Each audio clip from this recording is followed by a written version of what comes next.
Newton 2 is a 2D physics engine that will turn everything in your composition to a dynamic body. Or in other words, have it be affected by gravity and fall. Unlike some scripts and effects we've used, Newton is selected through the composition menu. While we'll be covering the surface of some of Newton's features, keep in mind author Eran Stern has some great examples of Newton in action. Let's take a basic overview of the plugin.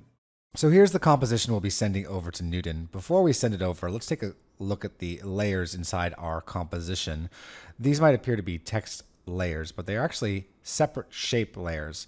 So if I go down here into my timeline and select the P, you'll see that that's just one shape layer. And if I hold down Command and the downward arrow, or Control and the downward arrow, I can cycle through each of these separate, basically text characters that are masks.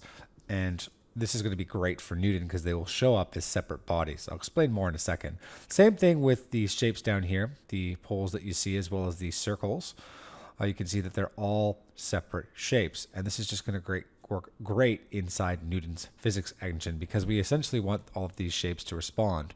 I'll go to composition to Newton 2, and we'll get a little bit of a warning dialog box, which will say that some of these layers have duplicate masks on them, but we're just going to choose to skip this step because it's the way we want it to show up. And voila, we're inside of Newton, and right away, everything is a dynamic body. Because there's some gravity in the scene, which we can see over on the right in our global properties, it's going to fall. We can see this by pressing the play button. And now even the background falls, which is why you see that kind of funky interaction between the text, the shapes, and the background. First thing we're going to do is scroll to the bottom here in the body section, and we're going to select our background layer. We'll go up to the type in the body properties and set that to dead, which means we don't really want it to interact in our physical simulation. Now just our text and the shape layers fall down. I'll go back to the beginning of the scene. So let's start to get more friendly simulation. First thing we're going to do is focus on the poles. We want them to be static in our scene, and we want all of these circles and those poles to be connected. How we're going to do this is a mixture of dealing with Newton's joint system as well as dealing with the body properties. So I'll select the pole right first. I'm going to now Command or Control click the pole left so that they're both selected and their body properties show up together here in the top left hand corner. We'll change the type to static, which means they're going to remain static in the scene and not be affected by gravity. Once I hit play, everything else falls besides those two poles. Now we just need to work on the connections between the poles and the circles. So we'll start on the left-hand side. I'll select the pole left and Command click the start circle. We'll go over to the joint section down here and add a distance joint. That's going to create a connection between the pole and the circle, but where it connects is not exactly where we want it. You can see there that line. So how we can switch this is, first of all, we can select the joint down here in the joint section, and then we can use the anchor point tool located here in the top left-hand corner and start to move that connection place, to move that joint. So that's just changing the connection point between that pole and the circle. We just want to do this on the opposite side. We're going to select the pole right and the end circle. In the joint section, we'll add a distance joint. We'll select it, and still having our anchor point selected, we'll adjust where that connects. If I hit the play button, you can see that those two circles remain attached to the pole now. They fall, but because they're attached, they are just attached to the pole. Now let's work to basically have all our circles connected. We'll select all of them from end to start and then add a distance joint between them.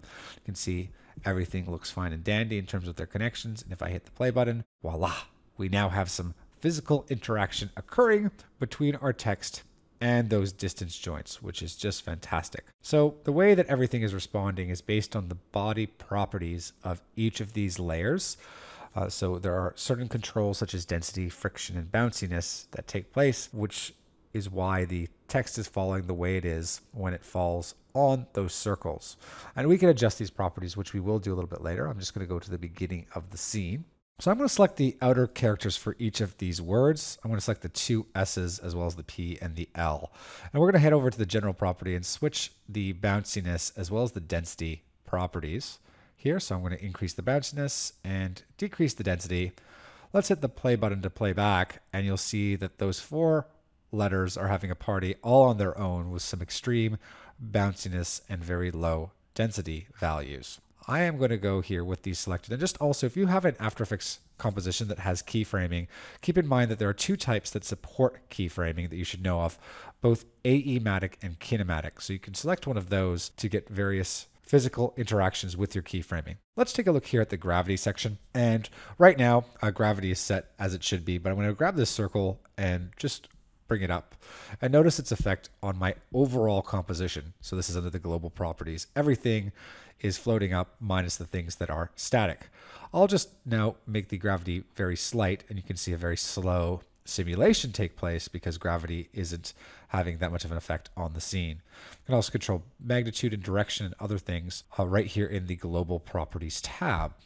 Now I'll just set that back to normal, and right here, what we're going to do is send this back over to After Effects. Here I am in the export section, and it's seen my project, the start frame and the end frame. So it is a 5-second composition. And what we're going to do is apply this to a new composition. So it's not going to overwrite the old composition. It's going to create a brand new one. And we're also going to enable motion blur.